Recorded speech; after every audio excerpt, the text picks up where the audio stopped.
and we're going to continue on. We got some questions here. One of them, which is, I have a hard time grasping the concept of final decree, Qadr in Islam. How would you answer this? Several ways. I mean, this can never be a short conversation, as you know, predestination. If God already knows what I'm going to do, how is it my fault? If God is all-powerful, then I'm not really doing anything. Somebody else. And if someone has a hard time understanding that, you know, if it's the first problem, if God's under complete control, then I can't be held responsible. If somebody was having a conversation like that with me, the first thing I'd do is slap them. Why'd you slap me? It's like, it wasn't me, it was God's decree. You can't blame me for that because it was predestined. That wouldn't work. Would they buy that? Would they be happy with that? No, not at all. Because now I'm saying it's not my fault, bro. It's God's decree. They even know that at a practical level this makes no sense. They know that. But you know why they believe it? Or they want to believe that? Or they want to argue that? Because they want to do some bad things and they don't want to be held responsible. Just like I just did something bad, and I wouldn't really do that, but I'm demonstrating that they don't want to be held responsible. That's the psychological root of this problem. The second thing I'd share is I have a lecture online somewhere. I don't know how everything I say ends up on YouTube, but I have a lecture there somewhere on the story of Adam alayhi salam. Because the Qur'an does not make a chapter out of decree. Rather, the Qur'an teaches the lessons of decree from the story of the first human being, teaching us that if there was any human being that had the right to ask, hey, you already knew I was going to end up on earth. What do you mean I ate from the tree as punishment, I got to go on the earth? You already knew all of that. If there was any human being who could have argued God's decree is entrapment, who could it have been? Adam alayhi salam. We learned the solution to this problem in the Qur'an from Adam alayhi salam, and his story says that a careful study of his story little by little is very important.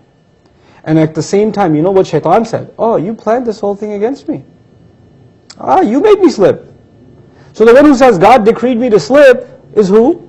The devil. The devil. The one who says I was the one who was wrong, رَبَّنَا ظَلَمْنَا أَنفُسَنَا, we wronged ourselves.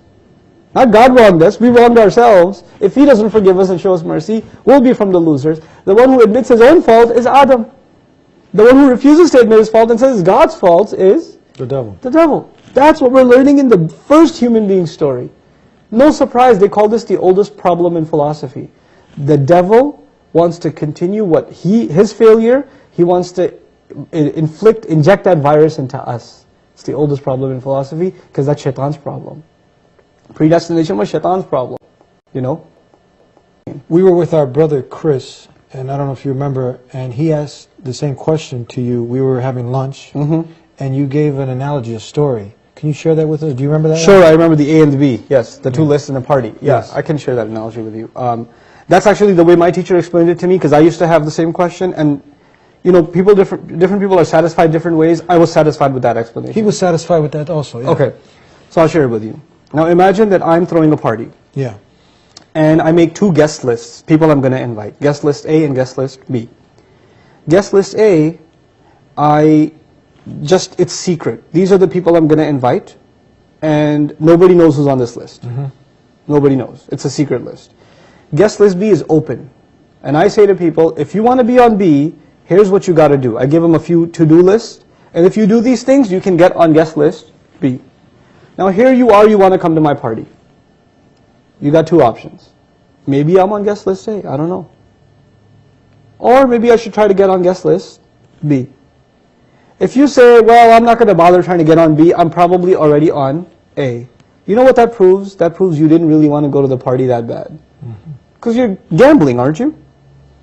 But if you say, you know what, maybe I am on A, but maybe I'm not. But I really want to go to this party. What should I do?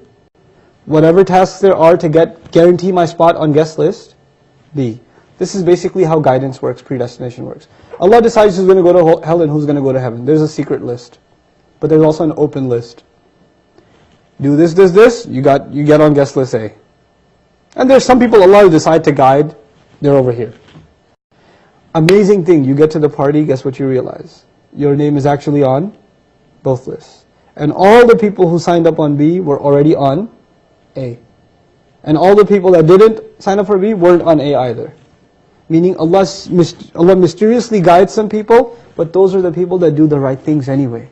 Allah mysteriously decides some people don't deserve guidance. Well, you know what? They're the ones who actually don't do anything to deserve guidance anyway. So both of those things, in philosophy you could say it's God's will and human effort. They come together in Islam. They come together. And the way they come together in the Qur'an, where this whole thing comes from, is actually one word in the Qur'an. It's in the Fatiha. Iyaka nasta'in. We say the word Iyaka nasta'in, which translates your help we seek, or only your help do we seek. I'm sure you've heard that translation before. The word nasta'in in Arabic is important here. Different kinds of asking for help. I'll very quickly explain. If I had a flat tire, and I sit in the car listening to the radio, you walk by and say, hey buddy, could you help me change the tire please? I'll pop the trunk for you. And I sit in the car while you're changing my tire. That's asking for help, but that's a pretty retarded way of asking for help. Now imagine I had a flat tire, I got out myself, I pulled out the jack, I'm trying to crank up the car, but I'm not strong enough. You walk by and say, hey Eddie, you look like you work out, come on, help me out over here. I put effort in, and then I asked you for help. That's called nasta'in. Asta'inuka, I'm putting effort in already, and now on top of that I'm asking you for help. You know what we learned from that? The only time you and I have a right to ask Allah for help is when we do what first? Put effort in. If we don't put effort in, we have no right to ask God for help. This is what Allah does over and over and over again. The companions go all the way to the Battle of Qadr. The angels arrive after that. The angels are not there ahead of time saying, hey, we've been here since 3 o'clock, where you guys been? No. You got to make the effort first, then the help arrives. What happens with Ibrahim a.s.? He's thrown in a fire first, then it's cooled. Human effort first, Allah's help later. But both of those things come together. And that's essentially what predestination is. Once you put the effort in, Allah's decree is that you will be guided.